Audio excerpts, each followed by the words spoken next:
അല്ല, ആ ഷാപ്പ് ശാന്തപ്പന്യാന്ന് ഉറപ്പുണ്ടോ? ആ ഷാപ്പ് ഇപ്പൊ ശാന്തപ്പ മുതലാളിയുടെ പേരില്ല. ഞാൻ കണ്ടതല്ലേ ലൈസൻസ് ബോർഡിലെ പേര്. ശാന്തപ്പൻ TS 36 വെണ്ടയ്ക്ക് അക്ഷരത്തിൽ എഴുതി വച്ചിരിക്കുന്നു. ആ സത്യം, ഒന്ന് വിശ്വസിക്കാം അമ്മാവ. അമ്മായി സത്യം പറഞ്ഞ അമ്മാവനോട്ട് വിശ്വസിക്കത്തൂല. അമ്മായി എന്താ അവൻ പറഞ്ഞാലും വല്ല സത്യം ഉണ്ടാവൂ? നല്ല കച്ചവടം നടക്കുന്ന ഷാപ്പല്ലേ, ലേലം പിടിക്കാൻ ഒരുപാട് പേര് വന്നിട്ടുണ്ട്. എങ്ങനെ ശാന്തപ്പന്റെ കയ്യിൽ വന്നെന്ന് എനിക്കറിയില്ല.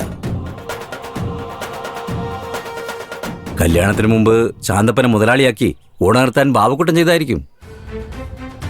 ഒന്ന് കരുതിയിരിക്കുന്നത് നല്ലതാ. ഞാൻ കണ്ടുപിടിച്ചോളാം.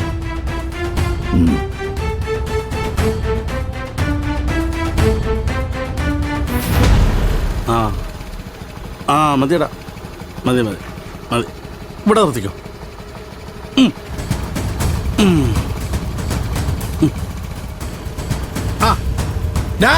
ഓക്കെ കുഞ്ഞോളെ, കുഞ്ഞോളെ, കുഞ്ഞോളെ വന്നോ? ഒന്നീ വന്നേടി.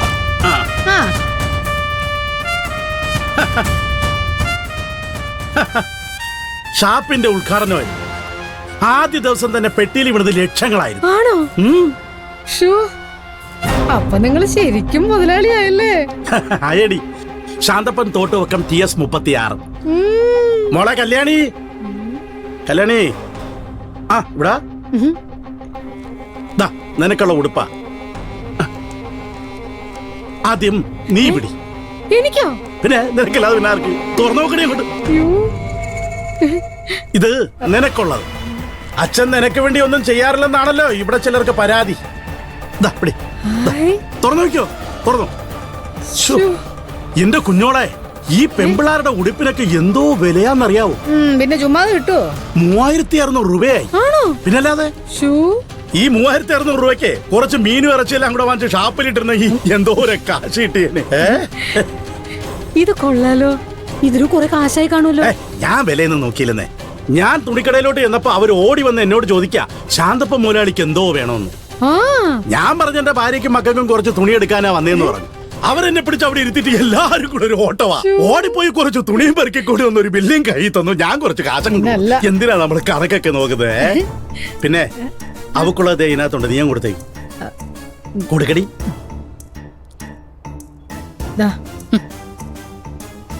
നിങ്ങൾ ജോലി ചെയ്ത് കാശുണ്ടാക്കി എനിക്ക് ഇതുപോലെ തന്നെ ഞാൻ സന്തോഷത്തോടെ വാങ്ങിക്കും. ഞാൻ ജോലി ചെയ്ത കാശാ, ഷാപ്പിലെ കാശ്. ആ ഷാപ്പ് എവിടുന്നാ ഉണ്ടായത്? വഴിയെ പോകുന്ന പെണ്ണുങ്ങളുടെ താലി പൊട്ടിച്ചുണ്ടാക്കിയ കാശല്ലേ. അതുകൊണ്ട് എനിക്കിത് വേണ്ട. നിന്റെ ഈ നെകളിപ്പേ എവിടെ ചെന്ന് അവസാനിക്കുന്ന നീ ചിന്തിച്ചിട്ടുണ്ടോ?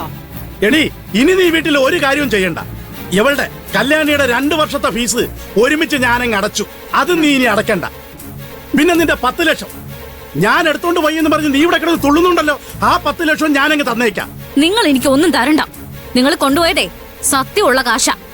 അത് കൊണ്ടുപോയർക്കേ ആ കാശ് കൊണ്ട് ഒരു ഗുണം ഉണ്ടാവാൻ പോകുന്നില്ല.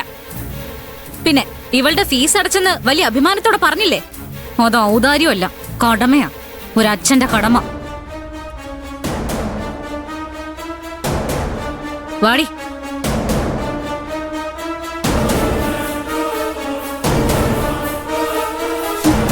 എടി കല്ലു, എന്തൊരു അഹങ്കാരി പെണ്ണുങ്ങൾക്ക്. ഇവളെ മെരിക്കെടുക്കാൻ ഞാനൊരു പണി വെച്ചിട്ടുണ്ട്. പണി വെച്ചോ, ഒരു കുഴപ്പമില്ല. അതെ, അവസാനം അത് നിങ്ങൾക്ക് തന്നെ തിരിച്ചു കൊള്ളാതിരുന്നാ മതി.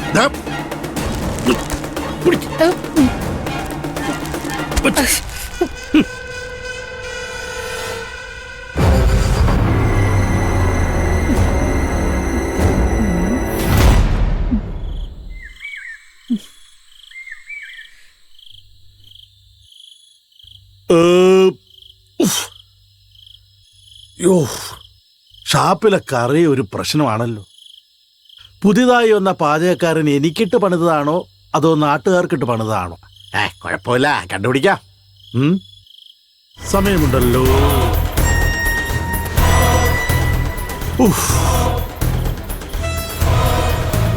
അതെ, അവളെ എന്തു പറഞ്ഞു കൊണ്ടുപോകും? ആരെ?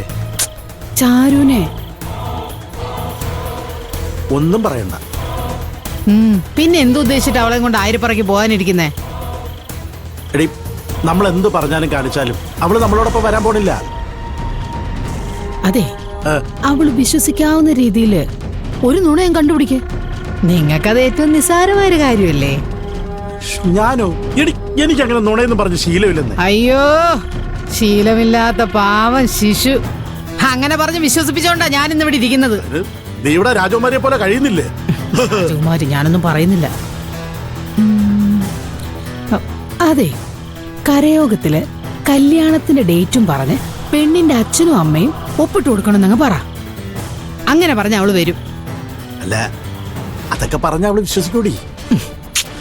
വിശ്വസിച്ചില്ലെങ്കിൽ അവളോട് പ്രസിഡന്റിനോട് നേരിട്ട് വിളിച്ചു ചോദിക്കാൻ പറ. നിങ്ങൾ പ്രസിഡന്റിനെ വിളിച്ച് മുൻകൂട്ടി ഒന്ന് പറഞ്ഞാ പോരെ? നിങ്ങളുടെ ആളല്ലേ പ്രസിഡന്റ്. ആ, അങ്ങനെയാണെങ്കിൽ ഒരു കാര്യം ചെയ്യാം. നീ വിളിക്കുന്നതാ നല്ലത്. അയാള് വല്ല സിന്ധു മഞ്ജു എന്നൊക്കെ ചോദിക്കുമ്പോ നീ ആണെന്ന് പറഞ്ഞ് കാര്യം പറഞ്ഞാൽ മതി. എന്നാ പിന്നെ ഒരു കാര്യം ചെയ്യാം, രാവിലെ തന്നെ നത്തിനെ വണ്ടിയായിട്ട് വരാൻ പറയാല്ലേ? ആദ്യം പ്രസിഡന്റിനെ വിളിച്ച് കാര്യം പറഞ്ഞിട്ടാട്ടെ. എടി, അത് നീ വിളിച്ചാ മതി. ഞാൻ നത്തിനെ വിളിക്കട്ടെടി. ഇല്ലെങ്കിൽ അവൻ വല്ലയിടത്തോട്ടും എടുത്തോട്ട് പോവൂടി. എന്നാ ഞാൻ പോയി വിളിച്ചിട്ട് വരാം.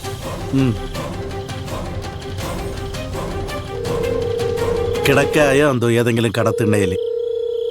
ആ ഡാ, രാവിലെ വണ്ടിയായിട്ട് ഇങ്ങ് പോരെ കേട്ടോ. ആ, ബാക്കി ഷാപ്പിലെ സാധനങ്ങളൊക്കെ നമുക്ക് അത് കഴിഞ്ഞെടുത്തോണ്ട് പോവാം. ആ ശരി. ആ ചോ.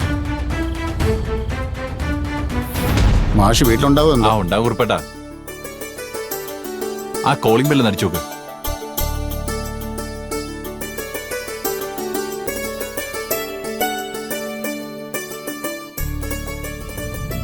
ബാലമാഷേ. ആ മാമ. അനുരാധ മോളെ, അച്ഛനില്ലേ?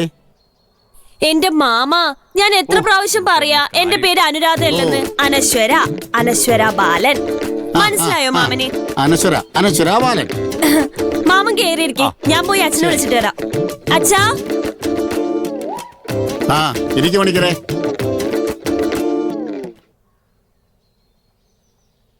ഇതിന് ട്രീറ്റ്മെന്റ് ഒന്നുമില്ലേ? എന്ത് ട്രീറ്റ്മെന്റ്? അല്ല, ഈ പേരുകൾ മാറി മാറി പോകുന്നതിനെ, അതും പെൺകുട്ടികളുടെ സ്ത്രീകളുടെയും. ആഹാ, ഏടോ ഇത് പാരമ്പര്യമാ. എന്റെ അച്ഛനും അപ്പൂപ്പനും ഒക്കെ ഇങ്ങനെ ഉണ്ടായിരുന്നു. ചുമ്മാതല്ല, തറവാട്ട് പേര് കോഴിപ്പറമ്പിൽ നായത്. എടോ, ഒന്നിലേറെ കാര്യങ്ങൾ ഒരേ സമയം ചിന്തിക്കുമ്പോ, അതായത് മൾട്ടിപ്പിൾ തോട്ട്സ്, അങ്ങനെയുള്ള എന്നെ പോലുള്ള ബുദ്ധിജീവികൾക്ക് ഈ അസുഖം വരും. അതായത് തനിക്കൊന്നും ഇത് കിട്ടത്തില്ല. ആ അല്ലേ മാഷേ? എന്താ കുറുപ്പും പണിക്കരും കൂടി രാവിലെ തന്നെ? മീറ്റിങ്ങിനെ പറ്റി എന്തെങ്കിലും പറയാനാണോ? മീറ്റിംഗ് ഒന്നുമല്ല മാഷേ. ആര് പറഞ്ഞു മീറ്റിംഗ് ഒന്നും അല്ലെന്ന്? മീറ്റിംഗ് തന്നെ. എന്ത് മീറ്റിംഗാ കുറുപ്പ്? അത് മാഷേ. നിർത്ത്. പ്രസിഡന്റ് ഞാനാ, ഞാൻ പറയാം. ഓ, എന്നാ പറ. ആരെങ്കിലും പറയൂ.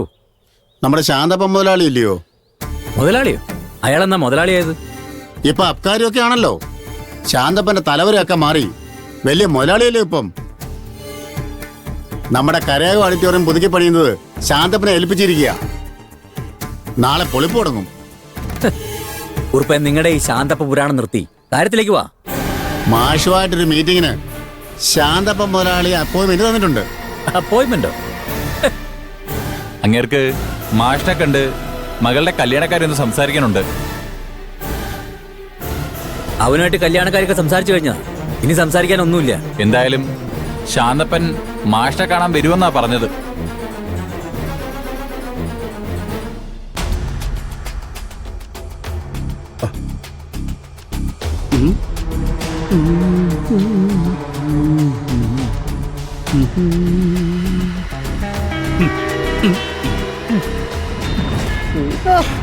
അതെ, ഒരു ലിഫ്റ്റിക്കും ഐബ്രോയും കൂടെ തരട്ടെ? വേണ്ടി വരും. എടി, അവന്റെ അടുത്തേക്കല്ലേ പോകുന്നേ? ആ ബാലമാഷിന്റെ അടുത്തേക്ക്. കൂറ ഷർട്ടും കൈലിമുണ്ട് കൊടുത്തല്ലേ അവൻ എന്നെ കണ്ടിട്ടുള്ളൂ. ഇപ്പോഴേ ഞാൻ പഴയ ശാന്തപ്പനല്ലടി, തോട്ടുവക്കൽ ഷാപ്പിന്റെ മുതലാളിയാ. അപ്പൊ അതിന്റേതായ ഒരു ഗമയൊക്കെ എനിക്ക് വേണം. ഞാൻ മുതലാളിയുടെ ഭാര്യ. ആ, അപ്പൊ നീ കുറച്ച് ലിപ്സ്റ്റിക് ഒക്കെ വാരി തേച്ചു. ഞാൻ ആവശ്യത്തിനിട്ട് ഇറങ്ങാം. ഡി, അവള് റെഡിയായോ? ആ, റെഡിയായി കാണും. ആ, എന്നാ വിളിച്ചോ.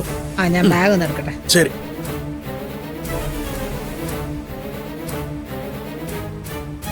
ചേച്ചി എവിടെ പോവാ?